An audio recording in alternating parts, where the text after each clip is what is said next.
Good afternoon, everyone. It's good to be with you again.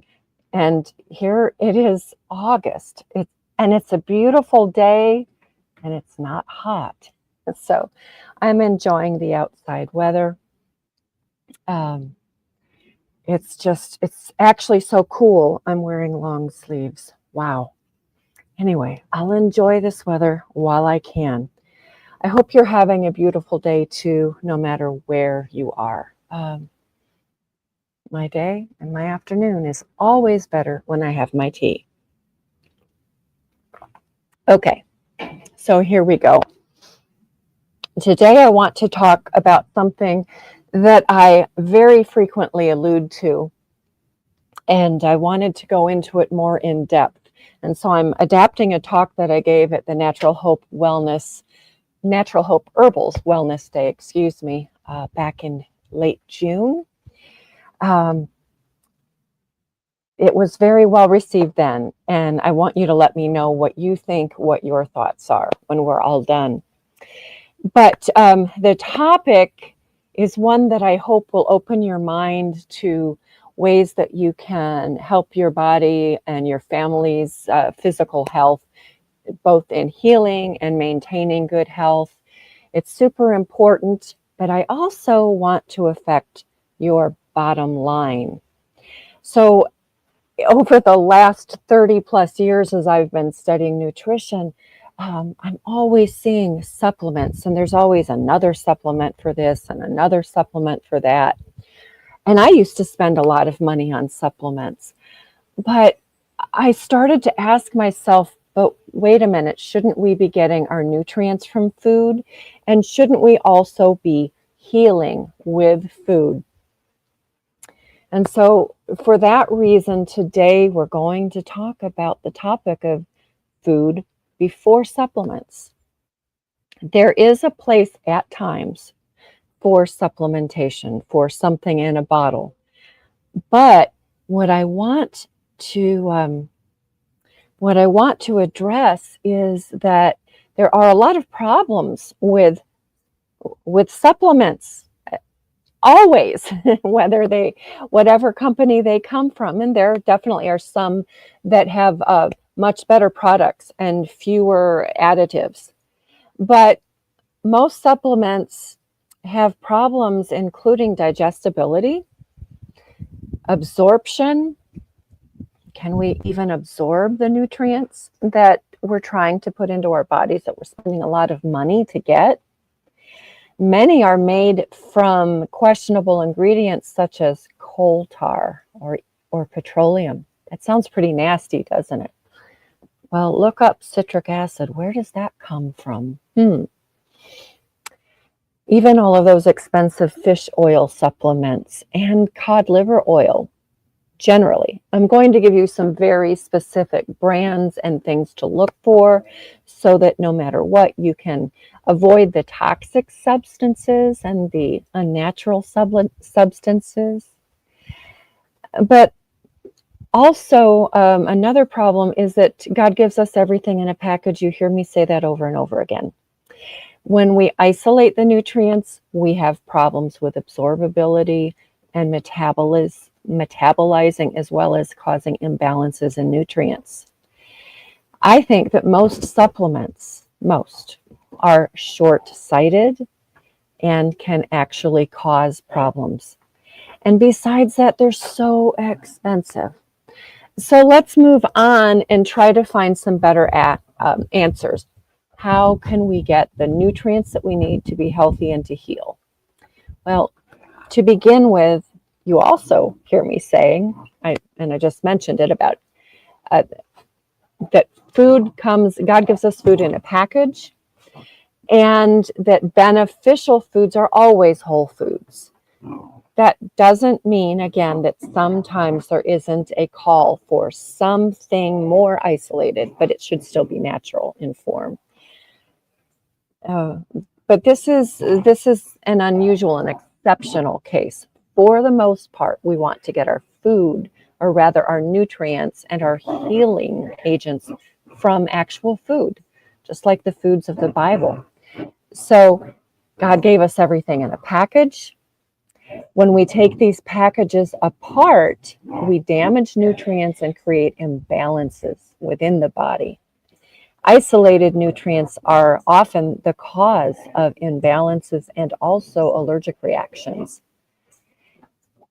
When we take a whole food and we ferment it, we increase the God-given food nutrient quality immensely. And so we're going to talk a little bit about fermentation and the wonderful health benefits we get from that in just a little while. But I love this chart. I found it quite a while ago. Don't forget to eat your vitamins, including vitamin A from things like fish oil, butter, ghee, egg yolks from pastured chickens like my own, liver. And if you don't like to eat liver, well, you should try pate, especially my chicken liver pate, because it is scrumptious. But you can get it in a package, and it's okay. We'll come to that. Vitamin B12 comes from organ meats, raw dairy. Again, it should be dairy produced on pasture in a natural environment rather than in confinement. Eggs, ditto.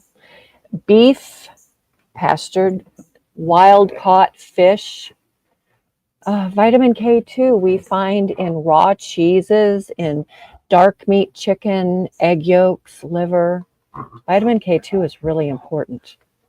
And then vitamin D3, that's one of the most popular supplements, vitamin D supplements. But we need to have vitamin D in concert with vitamin A, just as we need protein from animal foods with vitamin A. Things go together.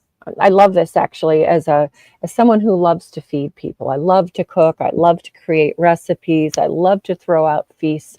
One of the things that I find really intriguing in all of this is that not only does God give us everything in a package, but the foods that naturally go together, for instance, eggs cooked in butter, or we'll talk about my my healing and anti-inflammatory gut healing soup in a little while. Ingredients that enhance the flavors of the foods that we eat also often are components or contain components that increase the nutrient content as well as the medicinal content. So let's take a look then at some of the food-based supplements, some which we can purchase in a package, but most of which we can just serve at our table. My number one supplement by far is always going to be broth. Here's a quart of broth that I just made the other day. Now, some of you know that I usually reduce it, but I was making soup for someone who was having a health issue. So I just left some whole. But broth and stock, meat stock or bone broth. And let's talk real quick just about the difference. Meat stock contains not only the bones and the connective tissue, but some of the flesh as well. When that is made properly, and that is cooked a little bit shorter than bone broth, you're getting the breakdown of amino acids, proteins into amino acids, so that you can take in protein. In addition to the anti-inflammatory and healing effects that come from the broth itself. So most of the time I am making broth. I make broth every week. And with that broth, I make soup. I steam my vegetables. I warm it up and drink it as a beverage. It's delicious. I do a lot with it, and it's absolutely wonderful. So broth or bone broth, which should be made, we have YouTube videos on this. You can look and see it, how easy it is and how important it is. But bone broth will contain the breakdowns, the colloids, the amino acids from bones, cartilage, skin, and all of that. And so those components help to heal our gut. They reduce inflammation. They help our hair to grow healthy and strong, our nails. They have a multitude of purposes, including also providing protein. And one thing that I don't have a slide for because I'm limited at how much I can put up is whey. Instead of protein powders, including whey protein powders to increase your protein content, if you're trying to lose weight or you're trying to gain muscle mass, instead of using those denatured, difficult to digest protein powders, which are really questionable in and of themselves. If they're not coming from sources that are grass-fed, grass-finished, and organically or naturally raised, and then if they are dried at a high heat, the proteins are denatured. And they are so stinking expensive anyway. I realized recently, just get whey.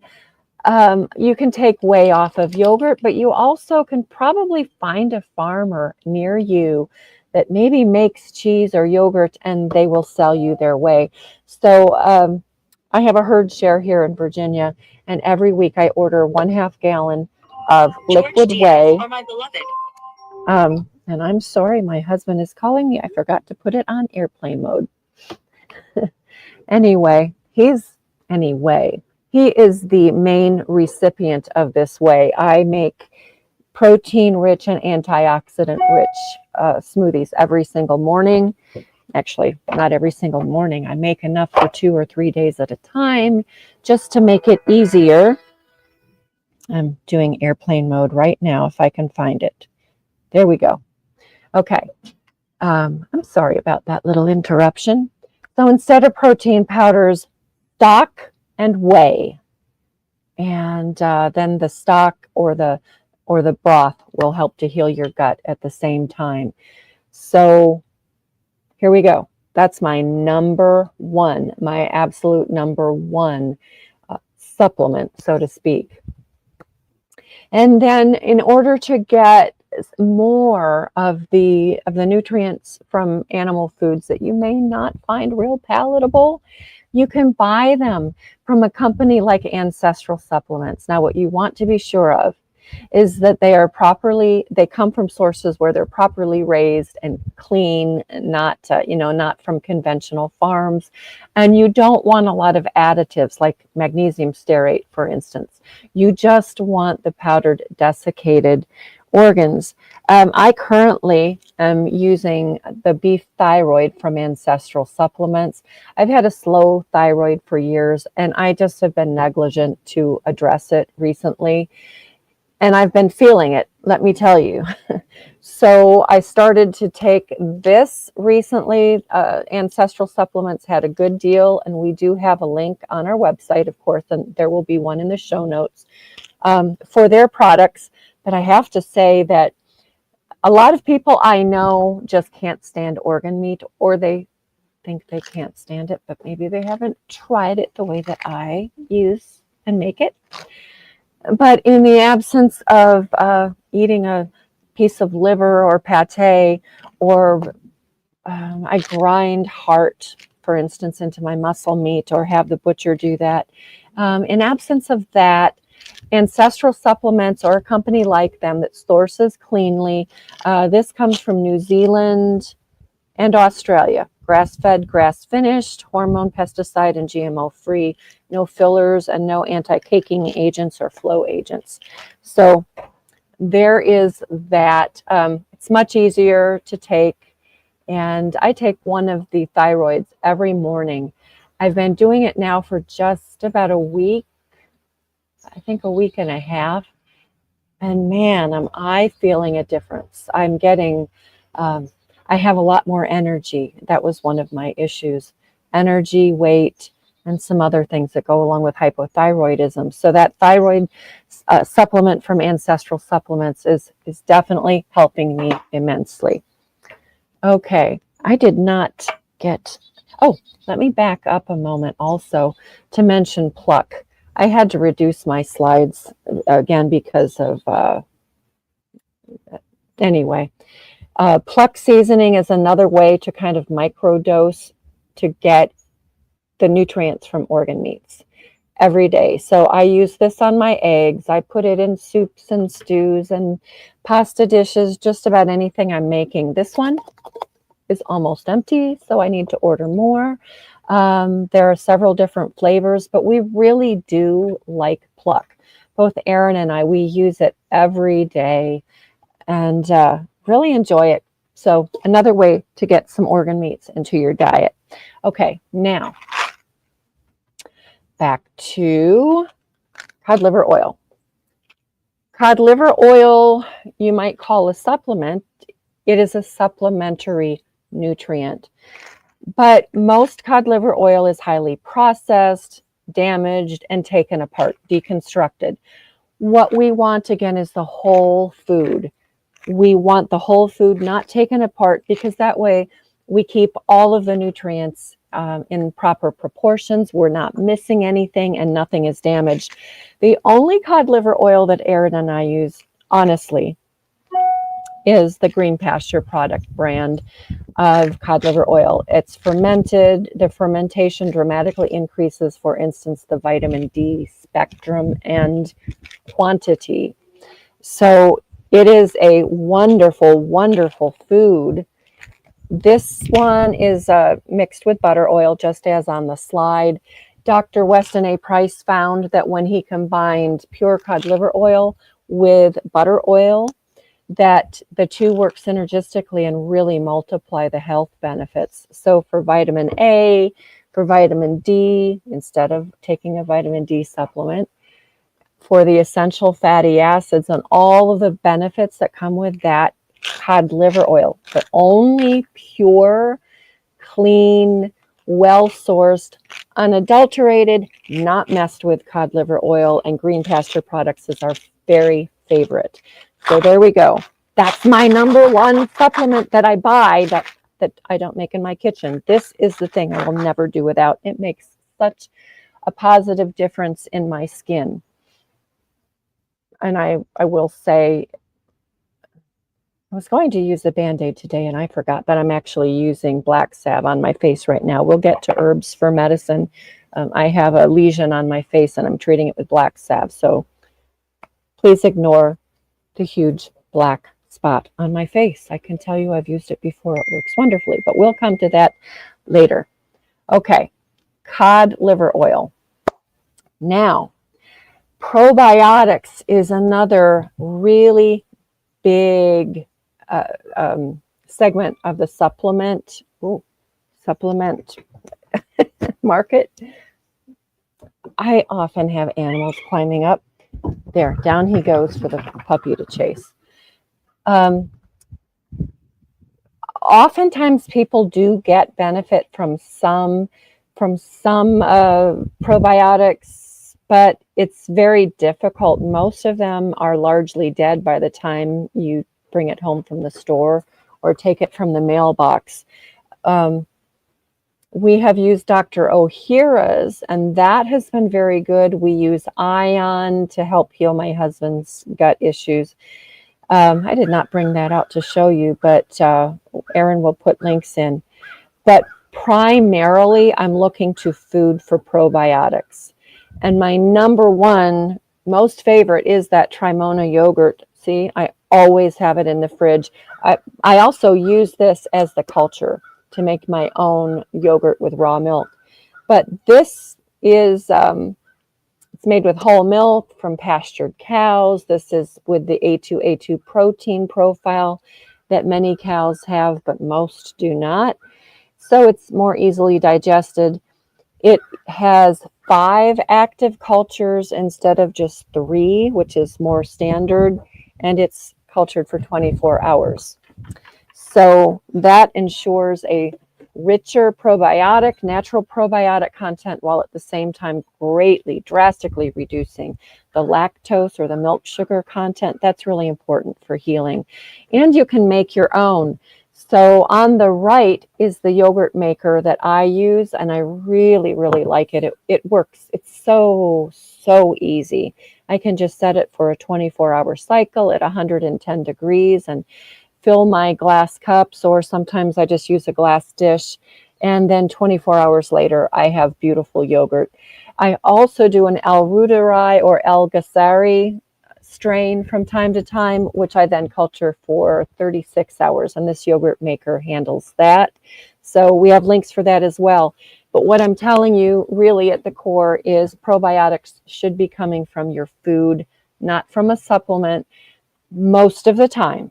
Probiotics is one space where in that supplement world, sometimes there is a call for an actual supplement.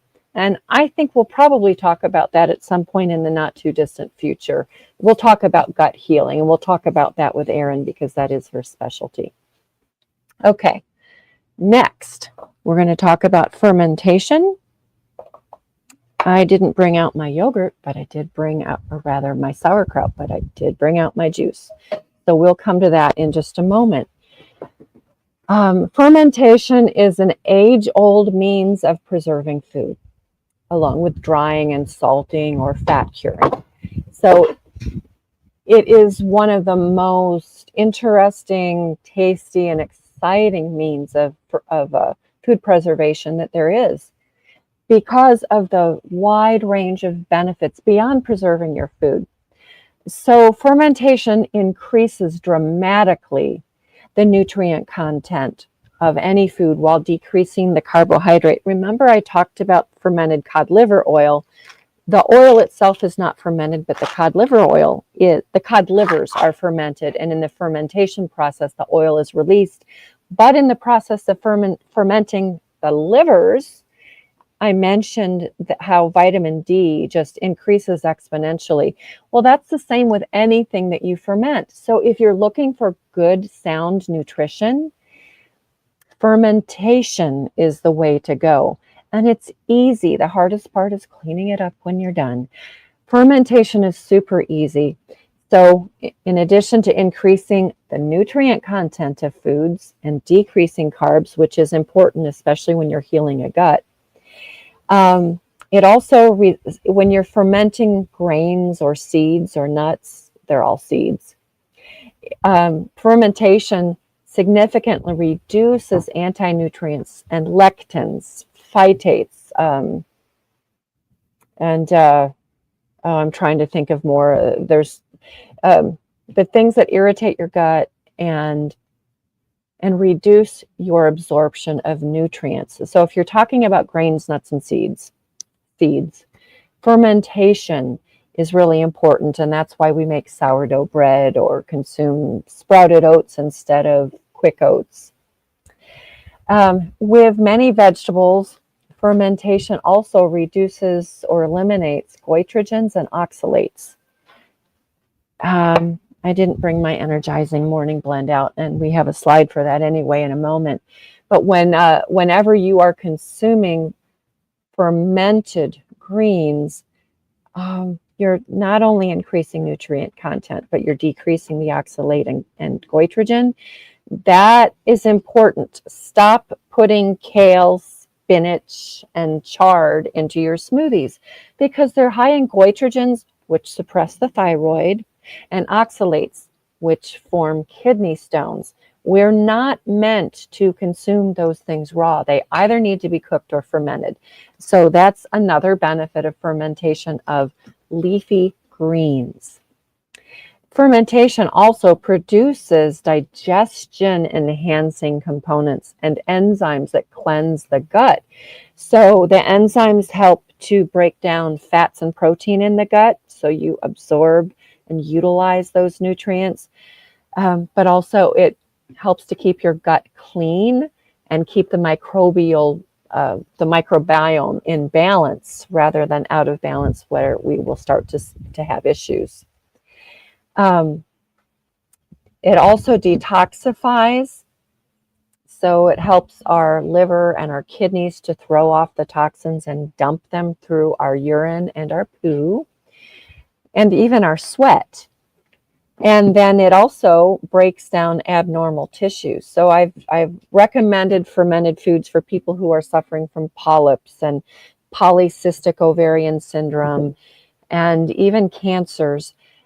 And what I'm told, the feedback that I'm getting and that I hear from others, is that In fact, the fermented foods are breaking down all of these abnormal growths within the body.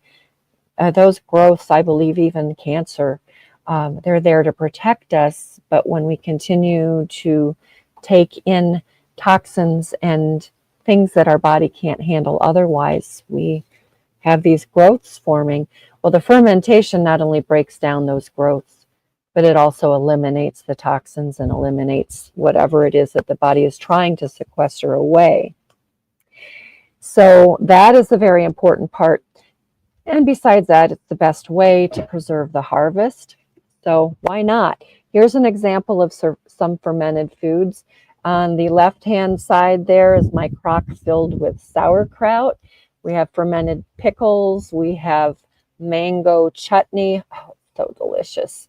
I ferment beets. So in the front, in that dark jar, that is fermented beets, which, by the way, are really helpful with detoxifying. Fermented beets are one of the best things you can do when you need to detoxify the body. I used to give George, and still often do, just a shot of beet kvass every morning. Super simple to make, really helpful. Also in the picture all the way on the left is my ginger bug. When one of us has an upset stomach, I reach for one of two things: the ginger bug or the brine from a fermented foods. The ginger bug really helps to settle the stomach. It is fermented. It is used in my house to make ginger beer, but the bug itself is detoxifying and settles the stomach and kicks the microbes out that might be making us feel like we're going to throw up, or worse, or both. So that in and of itself is very helpful. Making ginger beer from the ginger bug is also a very, very healthful beverage, very useful for healing and overcoming the yuck factor. I also keep kimchi. I used to make it a lot. One of my daughters would eat it like by the pint, and I'd say, slow down. We all need this. But kimchi contains daikon radish, Chinese cabbage, cayenne. I don't even remember off the top of my head. It's been so long since I've made it now. I just buy it from time to time. But I always joke, you may have heard me say that if you're feeling like you're getting sick, take a bite of kimchi or drink the brine, because all the nasties they just yell and scream, let me out of here, because it really is potent stuff. I don't enjoy the taste of it. Many people, like aforementioned daughter, do, but it is a really good medicinal food. So the other thing, again, is brine. I told you I would come back to that. This is dill pickle brine. I always make all of my ferments extra wet so that I can have plenty of brine for medicine. So I also use the dill pickle brine, garlic dill, lots of garlic. Fermented garlic is wonderful, by the way. But the brine I also use as an acid when I'm making mayonnaise and salad dressing, and then it also helps to preserve those foods, and they'll keep in the fridge for a lot longer. If they're not eaten around here, they're usually eaten before they have a chance to go bad. But I drink a little bit of this often when I've had a large meal, or again, if my stomach is feeling unsettled, I'll take a big swig of this, and it has never failed me. It always settles things down pretty quickly. If you want to take it daily as a tonic, I highly recommend that. I do drink it every day, but you want to start out slowly, because if your body isn't used to it, and your digestive tract has a lot to deal with and get out of there, you're going to find yourself in the bathroom a whole lot. So there's nothing wrong with that unless you're at work or the grocery store or out on a date or at church, whatever. So if you're starting this and you know you really need to hit it hard, plan to stay home for a whole day and not have any guests. But it will work. It will do its stuff. Really potent medicine. Really good stuff. All right, I mentioned fermenting greens. When we're looking for additional nutrients, instead of taking a multivitamin, remember all of those things we've already talked about, and then let's come back down to plants. Now, a lot of people, of course, are into carnivore and this or that diet. I don't recommend long-term eliminating all these other food groups. I understand we were designed as omnivores to take in nutrients from a wide variety of foods. And I've been reading some really important things about nutrients that we get from plant foods, including eating the green leafy vegetables. They should be fermented or cooked. It increases the nitric oxide content. We have little factories in the back of our sinuses here that produce nitric oxide. When we are mouth breathers, we don't get very much nitric oxide, but when we are breathing through our nose, as we should, then as the air circulates and spins through our sinuses, they take in this nitric oxide that the cavities release. But consuming dark leafy green increases that nitric oxide, and that gives us energy. It pulls oxygen into the bloodstream and helps our bodies to pull it out and use it. So nitric oxide is one of those things that comes from plant-based foods, but also a lot of other nutrients. Just as you can't get vitamin A from a carrot, there are other nutrients that we really do need, that they only come from vegetables. So the important thing is, of course, that they're clean vegetables. They're not canned. They should be fermented or cooked. So I take energizing morning greens every single day from Natural Hope Herbals. They also now have an afternoon focus blend. The greens in these products are fermented, and so you're getting all of the benefits that we've already talked about. Food, not supplements. This is one of my favorite foods. And another are the Dr. Cowan's Garden products. I don't produce enough vegetables that I can dehydrate them. I wish I did. I used to. I don't anymore. Hopefully next year I will get back to more of that food production.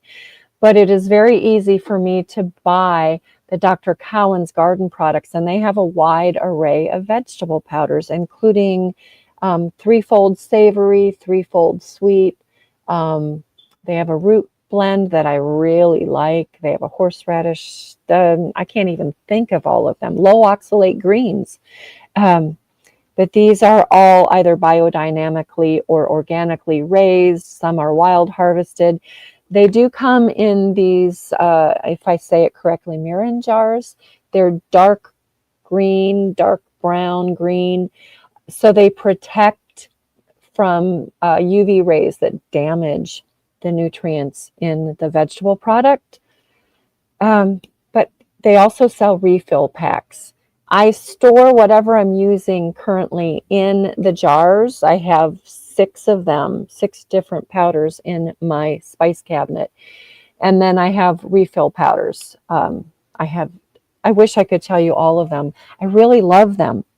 So for added nutrition and healing, here's my combo right here.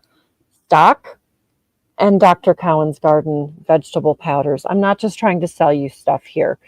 We do have links. They are affiliate links for these, but that's not why I'm telling you.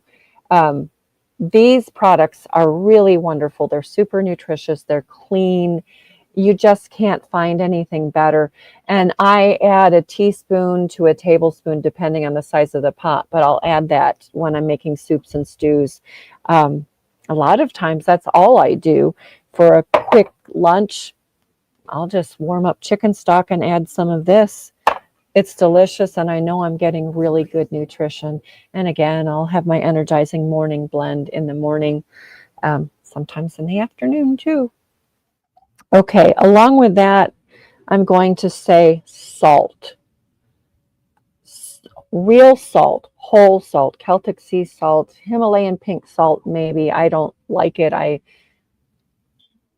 I'm not sure. that it hasn't been adulterated is the main thing. It comes from China. So how can we know? But real salt comes from Utah, from a dried up salt lake bed.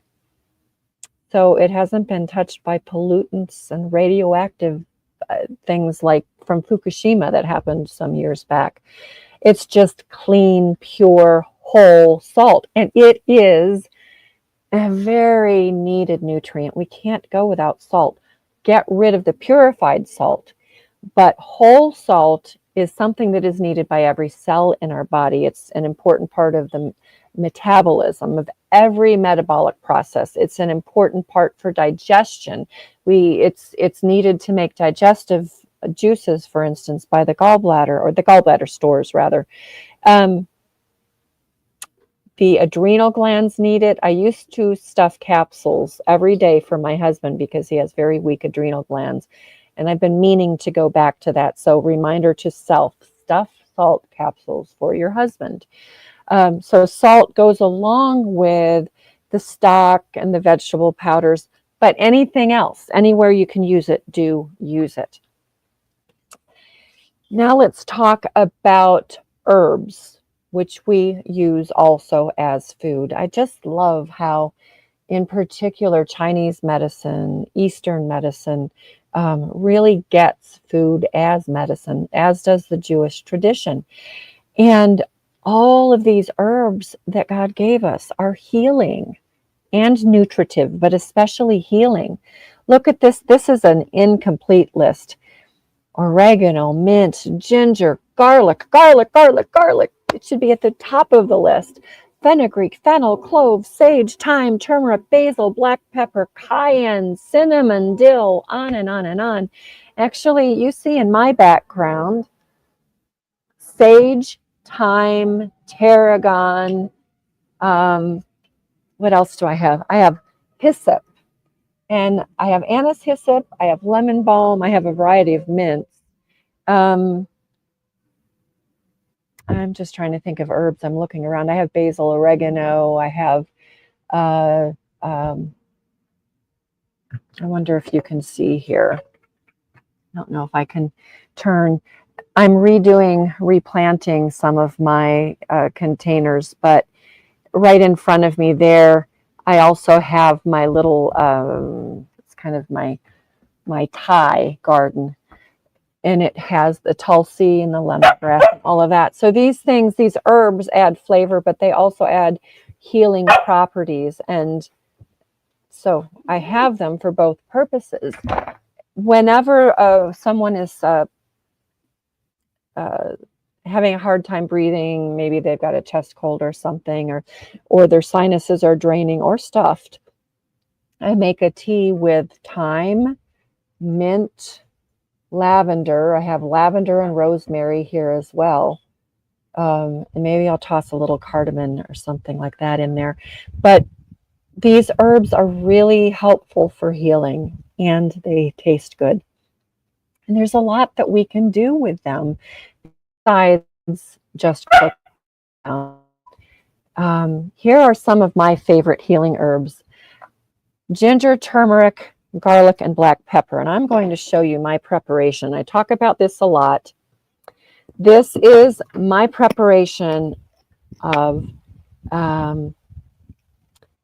freshly grated ginger, turmeric, garlic, and then freshly grated black pepper, and it's all simmered in ghee. We're going to talk about fats in just a moment, but the ghee is really anti-inflammatory and super nutritious. It has a lot of vitamin A in it, fully formed vitamin A at that. But I keep this on the counter or in the fridge, depending on how much I'm making. And with that, I can add it again to what's my number one most favorite healing food. By now, you know, it's stock. So that is a super important, this is a super important preparation that I keep on hand all the time. And it includes some of these most favorite of my herbs. So it's got the ginger, turmeric, garlic, black pepper, onions and garlic. I also will use onions as a poultice on the chest when somebody has, most of my kids had croup at one point or another. COVID, guck, all kinds of things that affect your chest. I make an onion poultice. So in this case, I'm not ingesting it, but I'm making just a simple preparation where I slice the onions thinly and then I simmer them in just a little bit of water. I steam them, and then I put that inside muslin or cheesecloth, and I lay it on the chest, sometimes with a thin towel beneath it. I lay it on the chest, cover it with a towel, and then a heating pad. And that just sucks into the chest. And that breaks up phlegm and congestion and infection within the chest. So that's another way to use onions. Cayenne is both a metabolism booster and it is super good for the heart, really good for the heart. So George and I every day take Natural Hope Herbal's heart tincture. We'll talk about tinctures in a moment, but cayenne is one of the components of that is really important, along with some others like hawthorn berry. Thyme heals on a multitude of levels. It has properties that are very beneficial. Mullein, or what we call lamb's ear, the tall, stately lamb's ear. I use the leaves both for healing skin wounds, but also for, you can light it on fire if it's been dried and put it in front of someone who has something going on in their lungs. Now I have a puppy dog wanting to say hello too. Mullein is something that you want to harvest it on the second year, but I keep it on hand all the time. Some people consider it a nuisance weed. I don't. I do control where it grows, but I think it's beautiful and it is so helpful. You can make a tincture preparation also that is good for the lungs. Aloe, of course, we all know how beneficial aloe is, and it can be mixed with castor oil to be used topically. It can be taken internally. It is very healing, and it's easy to just keep a small aloe plant somewhere in your house and just break a little bit off of a leaf and use it wherever you need topically for skin infections. And then here's another one that I just love. I just love elderberry. Last year, I planted 7 elderberries at the foot of my garden, and this is the first year I'm getting my own crop. I've already made about a quart of elderberry syrup. I also planted aronia berry, and I threw some of those in. Aronia berries are very potent antioxidants. They're more potent than blueberries. And I add them to the elderberries. I run it through the food processor, and then I put it in a pan. I cover it completely with water for about equal parts water and the puree. And I just simmer it for about half an hour and let it cool. Then I strain it, and I add, for 2 cups of juice, I add 1 cup of honey. Now, a lot of recipes will say 2 cups of honey. That's more than I think we need. It is excessively sweet to my taste buds anyway, and my family's. So I use 2 parts juice, 1 part honey, and I stir that up and I bottle it. And it tastes good. I'll have some right now. There have been times when I've done everything I normally do to kick out some kind of an illness, and I just can't quite get over it until I take the elderberry juice. That is some really good stuff. You can make elderberry wine too, but that's a little bit more involved, and I'm not doing that. Okay. So as I mentioned with this jar of stuff, some things work better and best when they're mixed together. And so here's just an image of all of my stuff. My turmeric is the orange there. You see the garlic, the ginger. I grate it all together and I put it in the pot, and I add enough ghee, not butter, but ghee. And I'll tell you why. I simmer it for 15 to 30 minutes and just let it infuse, and then I let it cool. I use ghee for 2 reasons. One is that it is much richer in nutrients, and 2, it contains no lactose. Okay, we're going to say 3. No lactose, no milk sugars to irritate the gut, no milk solids to irritate the gut. If you're using this as a gut healing soup, then you don't want those properties that come from butter. And the other thing is, because butter contains the milk solids and water, it will spoil much faster. So I just use ghee. And then this is what's left of a batch that I made 4 months ago, maybe. I made a much larger batch, but this is what's left, and it still is perfectly fine. But if I had made it with butter, it would have molded and maybe worse by now. So be careful about the fats that you use. And that leads me to fats, which is important. Again, the ghee is important because of the nutrients, especially the vitamin A and the vitamin K. It is a very nourishing food. In Eastern cooking, Indian, Asian cooking, they use ghee more than anything else. Ghee, ghee, ghee. And because of that, they have super rich, nutritious, and healing foods. So ghee is one of my most favorites. The other is high polyphenol olive oil. I would encourage you, if you have not already, go back and read my blog that I wrote last year about the olive oil dilemma, I think is the title of it. You want to be really careful about where you get your olive oil from.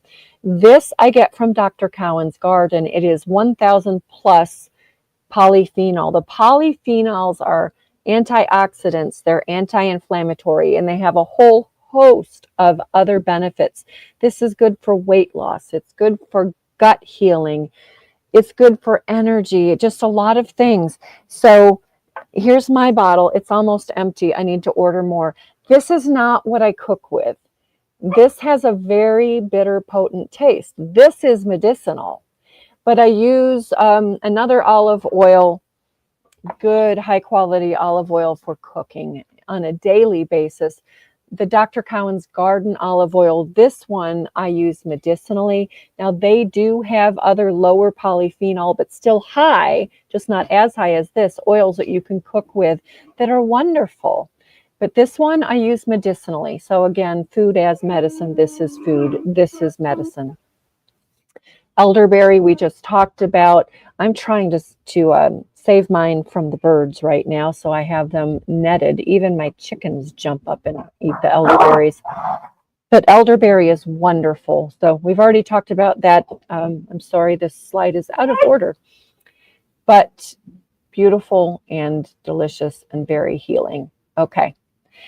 Cannabis. This is a sticky subject.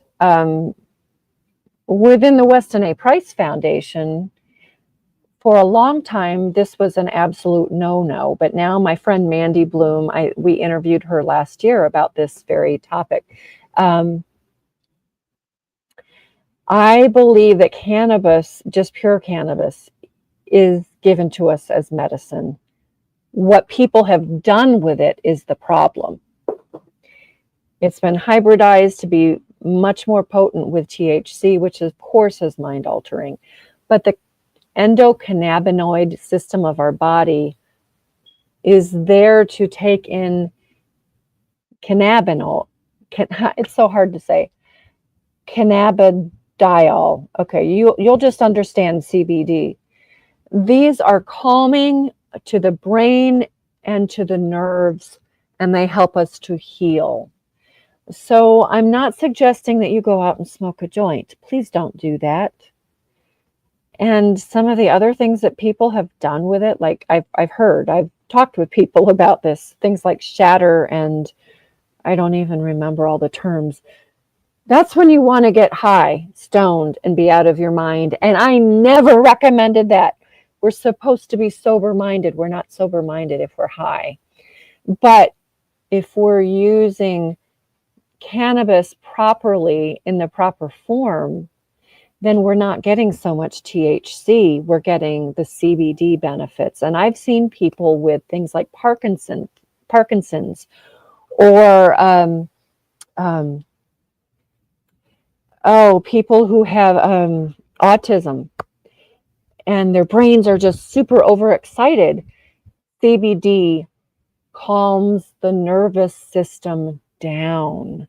I watched a man, I'm sure you can find it on YouTube, but a man with Parkinson's just shaking uncontrollably. Of course, what are they going to do? They're going to give him potent medicine that causes more serious issues. But he took some CBD oil, and it within 15 minutes, the shaking was gone. I have a childhood friend who has two severely autistic boys, and they were the headbangers wearing the helmets, and she had to really control their environment because they could hurt themselves or others. They just were so, their brain was constantly misfiring. She didn't get sleep. They didn't get sleep. They were always a danger to themselves and others. And she gives them a CBD oil. Now, I tried it. The one that I've used that I like a lot is Sol, S-O-L, but also Natural Hope Herbals. I forgot to put those up, and I didn't bring any out with me, but Natural Hope Herbals has a couple of products. De-Stress is one of my favorites, and then Natural Sleep, and they contain CBD from hemp without the THC. But I can tell you that if I were dealing with some disorder, even including cancer, and I'm in pain, I'm not going to reach for morphine. I'm not going to reach for one of those other opiates. THC will calm the pain down as well. And I happen to have someone near and dear to me who suffers daily with pain. This person is getting much better, and at some point we'll talk about him. He's about to start a healing journey again. Okay, it's my husband. He uses some clean marijuana, just a tiny bit every day, and it calms the pain that he deals with from rheumatoid arthritis. So, he's not walking around stoned. It's not that. He's not doing it to get high. He's not getting high. He uses a little bit, just a little bit, to dull the pain. And this stuff helps me with sleep when I'm having a lot of trouble sleeping. So cannabis has a lot of really, really good health benefits. It is potent medicine. And we should be looking into it, considering it, and embracing it, I believe, because again, it's God-given. God gives us things for a purpose. All right, here's our de-stress and our natural sleep from Natural Hope Herbals. You can use our links if you want. I think there's a 10 or 15% discount. I'm not sure. But anyway, really potent things. And that kind of brings me to James chapter 5, verse 14. Is anyone among you sick? Let them call the elders of the church to pray over them and anoint them with oil in the name of the Lord. What was the oil they were using? Well, at this time, there were no essential oils, but olive oil, even topically, is healing. And olive oil often was and is infused with herbs such as myrrh, frankincense, spikenard, cinnamon, and these are healing. When you're anointed, when you're rubbing these oils onto your skin, you're breathing it in, and your skin is taking in those components. Castor oil is great for this, by the way, because it's a drawing oil. It sucks in. And so you're getting the benefits. You can use pure essential oils, and I do, but a lot of them actually work better when they're combined with olive oil or castor oil. And then you can rub them into the soles of your feet. When my husband was in the hospital after his massive widowmaker heart attack, the most wonderful, terrible thing, you can read about that as well. On one of his last days in the ICU, I did rub lavender oil into his temples and under his nose. He had pneumonia, and he wasn't responding to the antibiotics. Of course, he was in a hospital setting. I had no control beyond that, and he was on a ventilator. I'm not going to go into that whole story. Please read about it if you haven't already. But the respirators, more often than not, most of the time, do cause pneumonia. And he had it, and he wasn't getting over it. So I did anoint him with essential oils, and I rubbed also into the bottom of his feet. I kind of got into a little bit of trouble with the nurse because they weren't supposed to have smelly things in the hospital because people might be sensitive to it. But that nurse was like-minded. And he said, if it were my wife, in that hospital bed, I'd be doing the same thing. He drew the curtains, closed the door, and said, go ahead, just, keep it on the down low. And I did. And George got over the pneumonia within about 12 hours. He was done with it when the antibiotics weren't working. Okay. Some of my favorites are lavender and rosemary, eucalyptus, and of course you can diffuse these. You don't have to limit yourself only to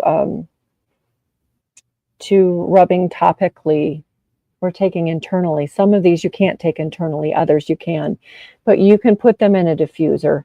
Eucalyptus and lemon eucalyptus are two of my favorite. I often combine them with lavender and rosemary in the diffuser when there's something that we're all dealing with on a respiratory basis, and sometimes just because it smells good. We have dogs in the house. It gets stinky. Okay. So the oils are wonderful. Now let's talk briefly about making tinctures from herbs. This tincture is Usnea, which is a potent natural antibiotic. I harvest it in Maine where it's just dripping off the trees, but you can find it all over anywhere that the climate is humid, primarily. So in the south, you can find Usnea growing on the live oak trees. I harvest it in Maine. You just want to take whatever herb you're using. It could be oregano. It could be mint. It could be spikenard. It could be anise hyssop, like is behind me. Whatever your herb is, garlic is another.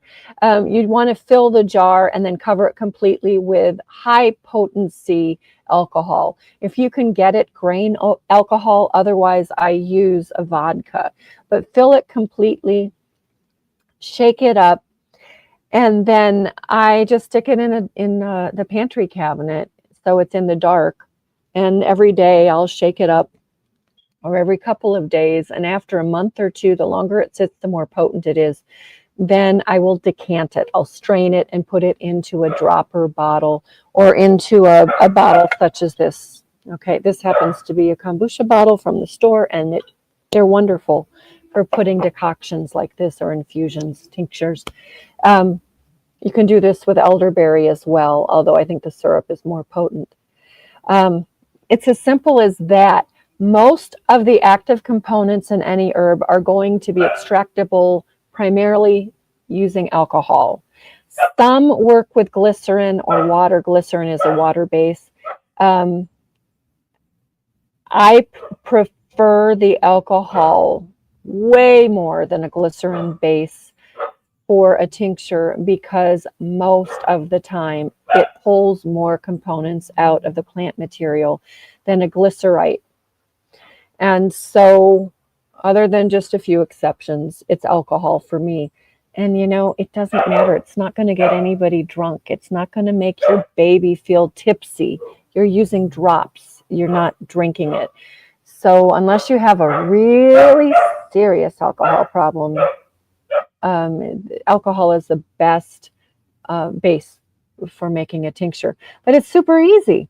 So you can buy your tinctures. We love Natural Hope Herbals. We really love them. And I have quite a few Natural Hope Herbals products, simply because I don't have time to make all of them that we might use. But a lot of these I do. Usnea is hard to find. I've never looked for it, but I've also never seen it on a store shelf. And it's really potent. So I make it. If it's easy, I do it. All right. And then lastly, we have honey. Gracious words are like honeycombs, sweetness to the soul and health to the body. That's Proverbs 16:24, if I can read that correctly. Honey used topically internally is a wonderful medicinal. Just look at all of these attributes. They help to heal wounds. It helps to heal wounds, not they. It aids in nourishing the skin. The help in weight loss part, I'm not really convinced on that part. If any of you have any experience or knowledge with that, let me know. It does help to maintain your blood sugar balance, though, as opposed to sugar, because it's a whole very complex food. So we use it instead of sugar. I don't usually bake with it or cook. I never cook with it, but I'll use it in my teas. I'll use it in a variety of ways. It's definitely better than sugar or even maple syrup, which tastes delicious. But the type of sugar, as opposed to a disaccharide such as maple syrup or cane sugar, the the fructose in the honey doesn't irritate the gut or promote imbalances. It's actually naturally antimicrobial. I call it a smart antimicrobial because it doesn't kill the good stuff, but it does keep everything in check. So it's a good source of energy, and on and on. Honey is a wonderful God-given food. The land of Canaan was described as flowing with milk and honey. This is a good thing. I recently saw from, I can't remember her name now. Anyway, I saw a video talking about how the biblical, many or most of the biblical passages that talk about honey is actually talking about date honey, which isn't actually honey. I don't agree. I completely disagree. Although, yes, date syrup is like honey in taste and flavor. I don't believe that all these biblical passages are talking about the date syrup as honey. It doesn't have the same medicinal properties. And I think that the land flowing with milk and honey is both medicinal as well as pleasure related. So a lot of good qualities of honey. I won't belabor that point. And then this is out of order. I'm sorry about that. But back to the olive oil. I'll go ahead and keep that up for a moment. You can come back to that and look later, but here are a bunch of the benefits of olive oil. Actually, I think that right now I am at the end of the presentation. And so what I'm going to do is I'm going to sign off for right now. I had adapted this. I had adapted this from the presentation that I gave at Natural Hope Herbals Wellness Day. And so that slide wasn't supposed to be there. Anyway, the dogs are chasing the cat now. I came outside because it's beautiful. I hope that you enjoyed the beauty of my surroundings as much as I'm enjoying being out here. But it does come with cats and dogs.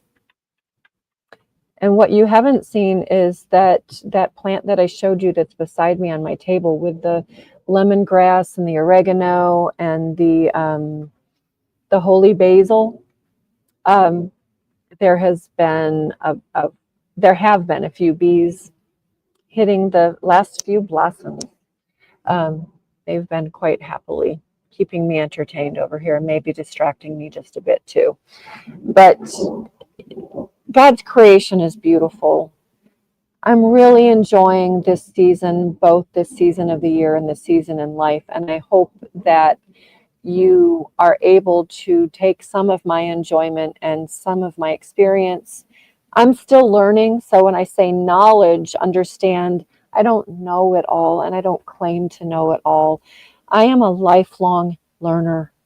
I'm looking forward to someday going to heaven and being in the perfect garden and being a gardener and having the knowledge that I'm lacking now, and just to be able to enjoy the experience of the perfect garden.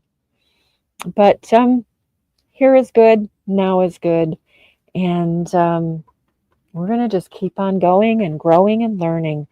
I want to say hello to our listeners, including Yana, and Carmen and Connie. Hello, Connie. I hadn't seen you for a while. And I don't know if Tambray is on, but it's so good to see you. And Connie, I'm glad to see that you're doing fermented garlic. It is it's a delight, isn't it? It's good medicinally, so good medicinally. I'm guessing you might be fermenting it in honey. Oh yes, in local raw honey. That's a really great way to preserve your garlic, and then you have it as medicine. So the components, the smart antibacterial components of the honey work with the garlic as it's fermenting and they create a beautiful, potent medicine. So I'm glad to see that you're doing that.